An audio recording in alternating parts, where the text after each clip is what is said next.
Well, hello, Life Group leaders. Today's lesson is lesson 5, and it's on page 44 in our book. Now, as I run through the lesson plan, it might look a little different to you because some of the classes may not Zoom this week. Some of them that are meeting on porches or backyards may not because of the holidays. In fact, I'm going to be sending this video to my class, and so since there won't be discussion, there'll be some things that they're going to have to stop and consider for themselves. And so I'm just going to kind of go through my study. Maybe it'll be some areas there to help you in your study. I know it's a touchy lesson. When you talk on the subject of purity and sex, it can be a little touchy, but the fact is that purity and sex come from God. God has it there for us to help us. One of the commentaries that I looked at had this title, The Way of Vice Pondered. I think it's an appropriate title. We may add to the title, The Challenge of Undisciplined Pleasure or Undisciplined Desires. Now, our writer started in verse 3, but I want to suggest that we start in verse 1 because Solomon begins by throwing out the command to follow before he throws out the caution that we should heed. And so I'm going to start with verses 1 and 2. My son, give attention to my wisdom. Incline your ear to my understanding for this purpose, that you may observe discretion and your lips may reserve knowledge. Now, remember, wisdom in the book of Proverbs is personified or personalized in this book. Wisdom is a person, which is an illustrative way of saying wisdom is God. So Solomon starts by simply giving a statement and then a what for purpose. The word attention means to prick up the ears.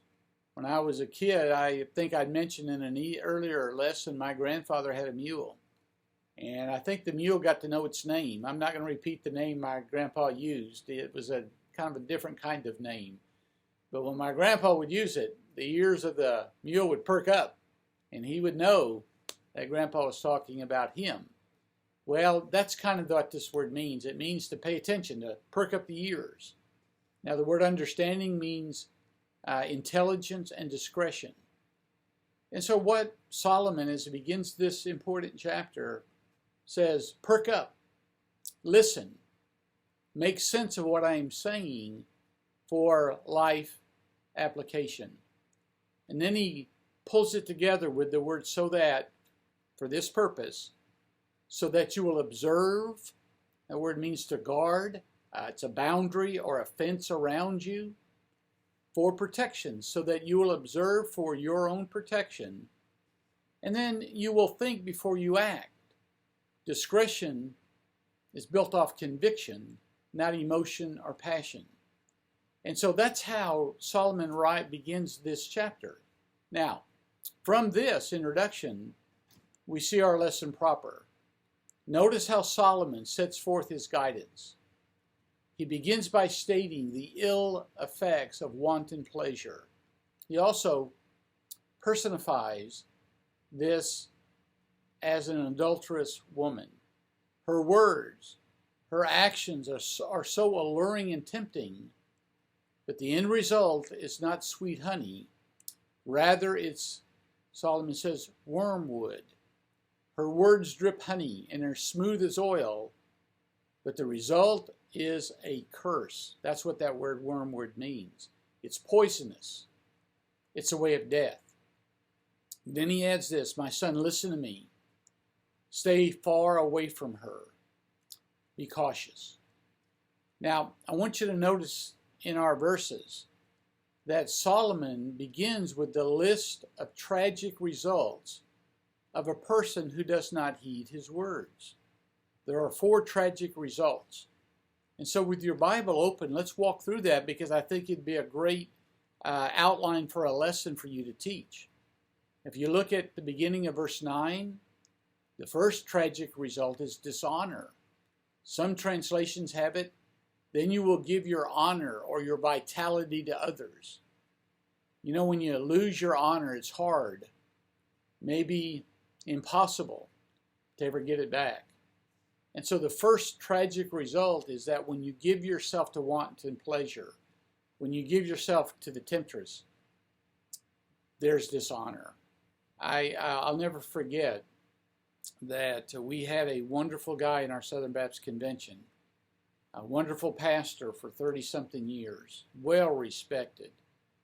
And he moved into an area of the executive committee, became president of the executive committee in our convention. And he made a mistake, a moral mistake. And then he had to endure the shame and the guilt of all that.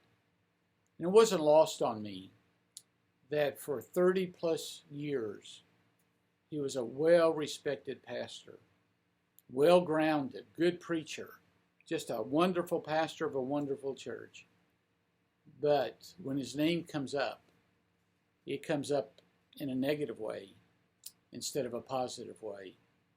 And how sad for that to happen. So, number one is dishonor. Number two is debauchery. If you'll look also in verse 9, how sad. You give your years to cruel ones.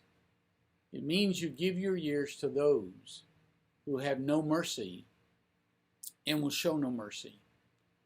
Now, if you are teaching a lesson with your people, I think I would ask some questions here. Maybe even dwell on the sad effects of those who have given themselves over to undisciplined life, and there's no mercy shown, and be a good discussion point. Number three, the third tragic result, which to me is pretty significant, it's found in verse 10, and it's debt. The word alien means foreigner. The idea is that all that you have worked for and all the provisions you have tried to accumulate for those you love, for their security and their protection and their provision, will be snatched away and handed over to someone who really does not even care about you. In fact, someone who probably doesn't even know you very well. And then also, number four of the tragic results that we find in verse 11 is another striking result, and that's disease. And you can read verse 11. You can develop some discussion points from there. The fact is, we could spend a lot of time, but I think what the writer is writing to us is pretty obvious, isn't it? In our cultures, STDs are rampant. In fact, as I was studying for this short video, I read where a new infection starts every 45 seconds. And some of them have no cure.